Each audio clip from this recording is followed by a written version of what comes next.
Etika berpakaian. Saya masih tanya lagi. Perkara 41. Baik, keputusannya lah speaker membenarkan pakaian ini. Dan keputusan boleh pakai. speaker. Orang lelaki boleh pakai itu tak? Speaker boleh. Wanita untuk wanita boleh. Orang lelaki tak boleh pakai? Orang lelaki tak boleh. Wanita saja. Okey.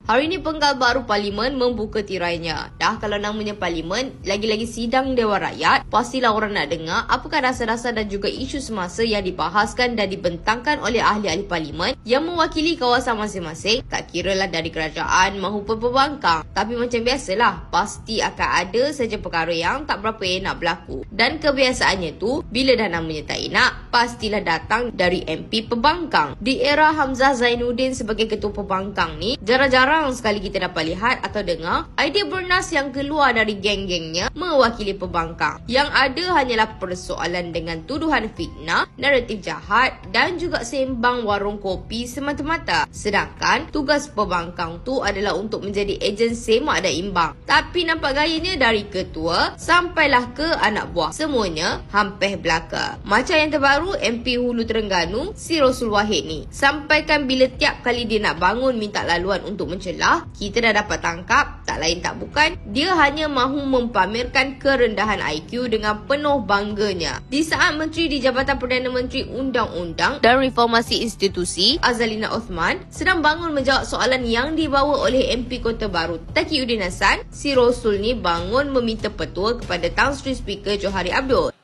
Masih. Speaker, dia sepatutnya slow sikit pagi-pagi ni. Pelan-pelan cakap. Bagi saya faham. Pelan-pelan tu. Pelan-pelan. Faham Ya, faham. Okey. Saya setuju dengan apa yang dikatakan oleh Ketua Baru. Isu apa ni? Isu apa? Isu sekarang ni etika berpakaian. Apa dia? Etika berpakaian. Saya masih tanya lagi.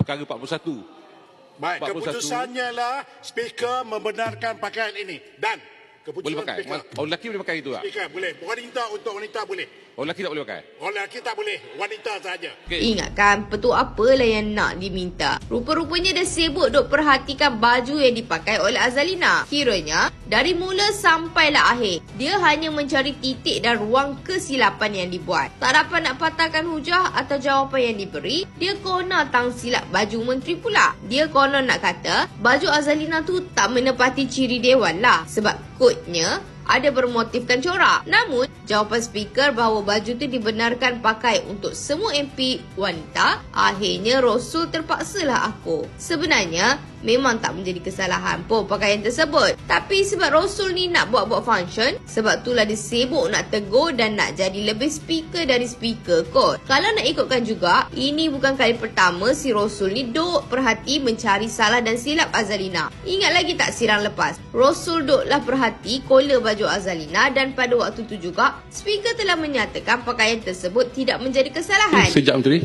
speaker. Ya. Ni nak penjelasan daripada petua dari speaker lah. Peraturan Dewan 41F, iaitu minta maaf Pangeran, pakaian menteri.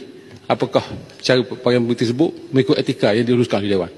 Kerana 41F ni dikatakan bahawa ahli lelaki adalah memakai sama ada pakaian kebangsaan, long suit. Ahli wanita adalah memakai sama ada pakaian kebangsaan, sarung, blus berlengan panjang atau skirt yang sukannya paruh lutut dan blus berlengan panjang. Dan semua ahli boleh juga memakai pakaian istiadat atau apa sahaja pakaian lain sebagaimana dibenarkan oleh Tuan Yang Ketua.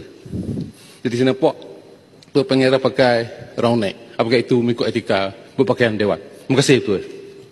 Saya rasa tak ada masalah. Round neck saya ada collar. Ya. Mungkin yang Muhammad tak nampak. Lepas ni saya tunjuklah. Bahaya tu. Bahaya. Okey, saya pakai tudung. Tak tahulah mungkin pada pre-end tengok round neck tak tahan ke. Wallahu alam. Boleh puan? Boleh yang Muhammad? Persoalannya, kenapa si Rosul sebagai seorang pemimpin dalam parti Islam ni sibuk duk perhatikan pakaian seorang pemimpin wanita? Duk perhati tang leher, tang baju. Bukankah itu semua bertentangan dengan ajaran Islam yang menyuruh lelaki menundukkan pandangannya? Ini siap boleh tegur dan membahaskannya lagi, sedangkan Azalina tidaklah memakai pakaian yang mencolok mata dalam parlimen pun. Hai, beginilah dia kalau dah tak ada modal nak cari salah dan silap kerajaan. Mereka nak borak pasal asal dasar mereka tak tahu. Sudahnya borak kosong seperti di kedai kopi sajalah yang mereka mahu. Agak-agaknya, sampai bila Rasul and the gang ni nak berubah menjadi pemimpin yang lebih berkualiti? Kalau nak terus-terusan menjadi badut, tak usahlah bermimpi mahu memegang kerajaan pula ya. Tak begitu? Renung-renungkan.